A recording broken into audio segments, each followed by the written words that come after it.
What is up, fellas and lady fellas here? Welcome back to Just Nuts, guys. Today we've got another news video for you here. Today we're talking about the entire set list reveal for Secret Slayers in the TCG. Now keep in mind this set does come out in about a week. I think it comes out, does it come out next Wednesday?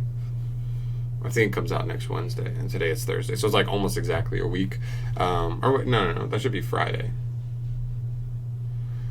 I'm going crazy. I think it's Friday. Yeah, it comes out next Friday. Okay, anyway.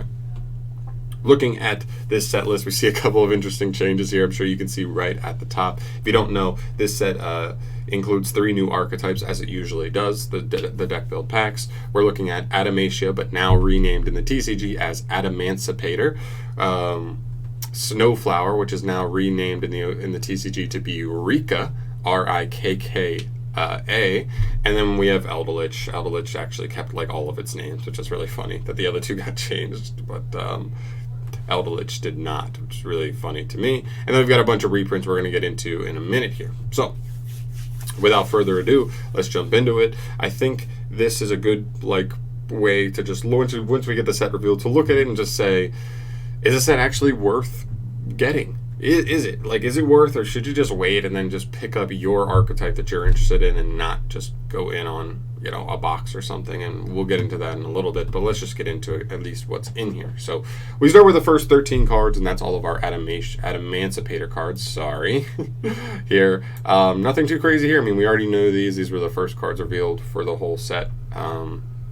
This is the first full archetype, I guess, fully revealed, which is really cool. It's a really cool, Light Sworn-esque style play where instead of milling, you actually excavate cards, and if you excavate rock monsters, you'll be able to special them straight to the field, which is really, really nice because you actually get to excavate 5 at a time, so you have a very high chance of just hitting something you can summon, and then, Advantage can steamroll from there. It's really, really good.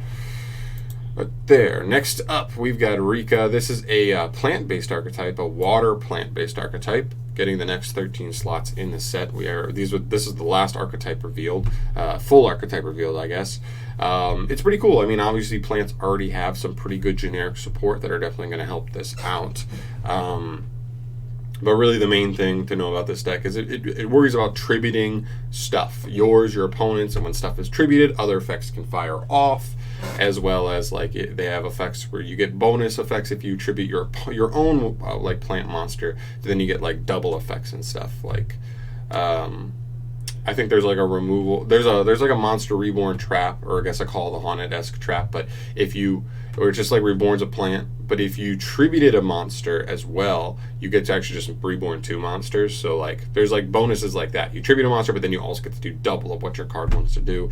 There's some nice utility there. I think this one is the least competitively viable at the moment. I mean, we'll see. They definitely have some powerful cards. Rika Petal, as well as I think 2 of the other monsters. Teardrop, the Rika Queen, and then one of the spell and one of the traps are really good. So it has a handful of really strong cards, but I feel like this archetype is half of it actually seems really solid, and the other half not so solid. So I think they really need support in the future to really one round them out overall. But I still think there's potential there as well.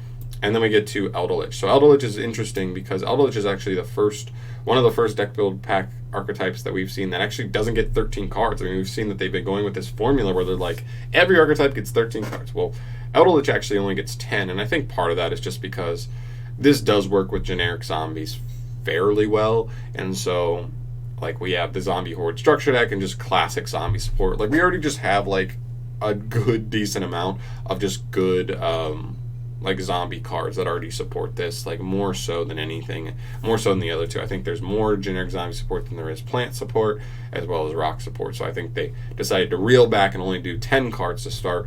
And I'll be honest, I think this card might have the best potential of the 3 to be meta out the gate.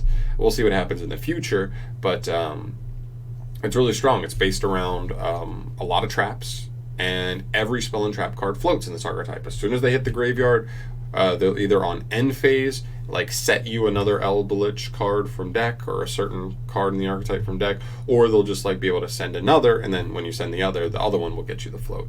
And so it makes for a really solid grindy game where you're activating traps, right? You're doing all this stuff, but they all float. Like you're literally activating a trap to like stun your opponent, and then you also just float into something else. So really cool archetype. It's a really interesting because it has a couple of trap monsters as well, and you really only have one in archetype monster, Eldelich, the Golden Lord. And so it's kind of interesting to see how that balances out, because it is not super offensive at all. It's a very defensive deck, but we'll see. I think it actually has some good potential here, so we'll see how they all round out. But that's a pretty quick, concise, like, just review of everything that the decks do. But now we move to the reprints. So here we'll start with these. We'll start from the reprints here. We start with Doki Doki Block Dragon. Those are two nice generic rock cards that are pretty good for rocks in general. Obviously for the Adamantipator archetype. Doki Doki, I believe, only had a common printing before, so this is really nice to actually get a foil, because it is a card that they like to play in the deck as is, which is really nice. Block Dragon, another great just generic rock card. I think it only had one printing before this. This is just nice to get another printing. I don't know if he was going up or not. I think there was some hype for Burning Abyss, Block Dragon after, coming into Master Rule 5 and stuff. So I don't know the price exactly, but I think Block Dragon is a nice reprint. It only had one printing before. Then we move to some plant stuff. We have Rose Lover, Lone Fire Blossom, and Titanial, Princess of Chameleons. Camellias, not chameleons.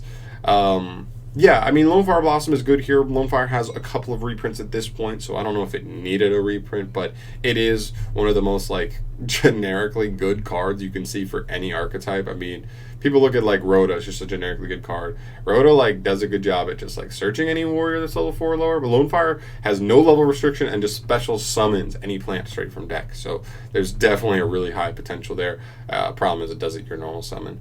And Rose Lover is a nice extender for certain decks, and is nice to get a reprint. Titanial, not really that important, I'll be honest. I don't really care about that reprint too much. I don't think it's that big a deal. And then we move into Uni Zombie. This is just classic. I mean, we actually got Uni Zombie, I believe, printed in Dark Saviors, which was when the Vampire deck build pack came out with, like, Sky Strikers and for hires and stuff, and he got a super rare printing then, but he also has one here. It's fine. Uni again is like kind of like Lone Fire for zombies, because zombies just love being in the grave. Uni is just one of the best generic zombie cards to be your normal summon, just to load your graveyard up with zombies and start getting advantage rotating that way. It's really solid. It really is. And then we moved into some generic reprints that are really clean. Upstart Goblin, Galaxy Cyclone, and Solemn Judgment. The two bigger ones here are obviously Upstart Goblin and Solemn Judgment. Obviously, Solemn Judgment is just so classic, like, so important. Like, I feel like any holo printing of this card will just, like, always have a decent price point. So this will be, like, a really good card to pull, even because it's just like, oh, it's just like a reprint. But this could easily be a reprint that ends up being $5 at some point, just because Judgment is just Judgment, right? And it's a holo, so that's really cool. Upstart Goblin, really important as well. I think the cheapest, like, holo Upstart Goblin is like a super rare, and it's like $7, $8, $9. It's been around there for like so long, and so this could be a nice holo printing of Upstart. If you've been looking for a holo printing of Upstart, it could be under that price point, under $5, which would be really, really awesome. And then we have Galaxy Cyclone, of course. It's a nice card. I don't think it's like crazy, but it's nice. It's a little slow, but I think it doesn't pop any card on the field. I think it does, and if it does, I think it's mainly built for Eldelich more than anything. Popping your own stuff if you want to just get the floats engraven stuff, if you're just trying to get to a different card, which is really cool. Then we move on to some more zombie stuff. We have Illblood and Nine-Tailed Fox. Illblood, pretty cool card. It's a Gemini. It's interesting, but it's, again, at the end of the day, it's a Gemini. I just think this is a reprint for a really old Gemini card. Nothing too crazy. Nine-Tailed Fox is really cool. Did they ever print this card? I'm actually not sure if they ever even printed this card. I'm actually kind of confused on that. Does that work? Can that search? Let's see if TCG Player has it. Yeah, okay. Okay, it came out in dual power, that's right. Okay, so this really doesn't matter because this is already like a 30-cent holo that came out of dual power, but okay. And we move into some Kawaki Miru stuff. We have Guardian, Sandman, Wall, and Overload. The two main ones here are Guardian and Overload. They're actually really good in Adamantipator because Guardian, I believe, tributes itself to negate an activated monster effect, and Overload treats himself to negate the summon of a monster. So they're actually pretty good disruptions, and they are just generic Earth rocks, so they do get easily special summoned off of these effects just for extra disruptions. And they're also 1900, so they're pretty nice beaters as well. Definitely don't sleep on them.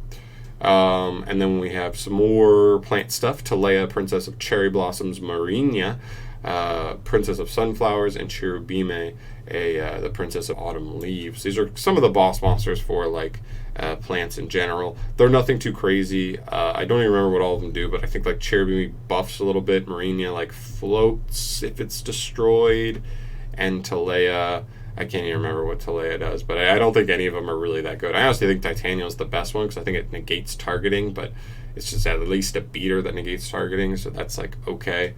It's fine. DD Borderline is another interesting card. It just says like you take, what is it? Your opponent can't attack if you have no spells engraved. I don't know what this is for. I don't think this card's very important at all, but whatever. Miracle Fertilizer, nice reprint for plants, just a generically good plant card. I think it's like you reborn a plant monster, but if, what is it? If you do something, you like destroy the monster that's summoned. I can't remember. If you summon like another monster, I think it's destroyed. So you'd have to reborn something, then immediately like link it off before it gets destroyed. But still, I think there's good utility there. Pyramid of Wonders, a pretty bad zombie support card. It's not very good. Rock Bombardment, pretty bad rock support card. Polynosis, actually pretty interesting card here. I think this card just is like an Omni negate by tributing a plant monster, and like the Rikas already want to be tributed. They get bonus effects if stuff is tributed. So I actually think that's a pretty cool card for them, adding negation onto like some of their removal, because they have like a good amount of removal in terms of just like tributing your opponent's monster, but they don't have a ton of negates. So this could actually be nice for them. And then the last really good generic reprint here is Trap Trick. Now Trap Trick is just insane. This is, I believe, is the third printing for this card, so this card will definitely be super affordable. I know when it first came out as a secret rare, it was sitting around $20, $25 for a really long time. But now we have two printings of it, so it definitely will come down and definitely be way more affordable for anybody who wants to play a style like this. This is obviously geared towards Eldritch a little more, I believe, but there's some of these other archetypes can definitely use it. I think both Adamantia and Rika have pretty good normal trap cards in their archetype as well to make use of it as well. So just a really good card in the set, just really good in general. So yeah, I think this set's pretty okay. I mean, I don't think these reprints are like crazy. There's a handful here that are really nice, like rarity bumps to like Doki Doki to Kwakimiru Guardian and Overload. Like Unizombi's nice. Like Block Dragon and Lone Fire are nice, but they're not needed. Other than that, the like generic stuff is good, like Trap Trick, Judgment, and like Upstart Goblin. Those are like the money reprints. Those are the ones you really want to like actually get good value from the set, but I don't think the reprints are anything too crazy. The one thing I will say is I do think this this deck build pack is a little more competitively relevant than the last couple we've seen. I mean, imagine like, I don't know, the one Prank Kids came out in. Like, Prank Kids did okay. And they were, like, a little bit relevant. They were, like, pretty relevant for a little bit, for, like, one format. But guess what the other two archetypes did? Literally nothing. Maikashis have done literally nothing, and Nephthys have done literally nothing. And that's what it is. We've been getting these deck build packs where, like, maybe one archetype is Rogue, and the other two are garbage. This one, I think all three have legit potential to be Rogue, which is actually pretty nice. Maybe if we get the right kind of support, one of these or two of these could end up creeping up into like legit tier 1.5, tier 2 status, but we'll have to wait and see on that. Like, obviously, I don't think any of them are at that point just yet, but we'll definitely keep an eye on it. And as far as like how like buyable the set is, if I think you should buy this set, I'm honestly going to say no. I don't think it's really worth your money. $60 MSRP. If you're only going after one archetype, even if you're going after two, I think it's still probably not that worth. I don't think the reprints are good enough where you're going to be consistently pulling like good value off of like the new cards and the reprints. And so I think it's probably not worth. Now, there are other ways that this can be worth. Like, for example, if you have two friends, one of which wants Rika, the other one wants Adamantipator, and you're a fan of Eldritch, then like you can go in and all three of you like split a box three ways, $20 a piece, which is super cheap for a box considering none of you are really going after the same card. So the cards you'd be selling back anyway, you're not even risking not getting enough value off of those. You're just straight up saying like, I don't care, I'm only paying $20 just to get a nice, like a really strong start on like Eldritch cards. And then whatever you don't pull, you like just purchase the rest, and you can get the whole archetype for $30-$40 hopefully, and then you're kind of there, and then that's like pretty good, I think. So there are examples where it can be workable, where it can be doable, but I think overall, if you're just by yourself thinking about buying the set, unless you really want all 3 archetypes, I probably wouldn't invest in buying this set by yourself. But like I said, there are examples that can kind of avoid that rule, that this decision that this set isn't really that worth. But still, I think these archetypes are really interesting nonetheless, and I think they're going to add a nice little twist, a nice handful of rogue decks that maybe we'll see in competitive usage once the game gets back up and rolling again. But we will see. So thank you so much for watching, guys. As always, let me know your thoughts down below. Let me know which one of these archetypes you're the most excited for to be building. Personally, I'm the most excited for Eldritch. I've stayed away from a lot of zombie archetypes because Mike, our friend, is like big into zombies, and he's into Eldritch, but I think this is going to be the first zombie archetype where I'm definitely a trap lover, a lover of like trap decks. So I think this is one that I think I gotta dive in on. I think it's really cool. I love the mechanic. I love that everything floats. Definitely up my alley. So I think I'm gonna definitely take my time investing in that, and we'll see where we go from there. But yeah, guys, thank you so much for watching. Subscribe to the channel if you have not yet and you want to see more set reviews in the future from your boy. And I'll see you guys in the next video. All right, peace.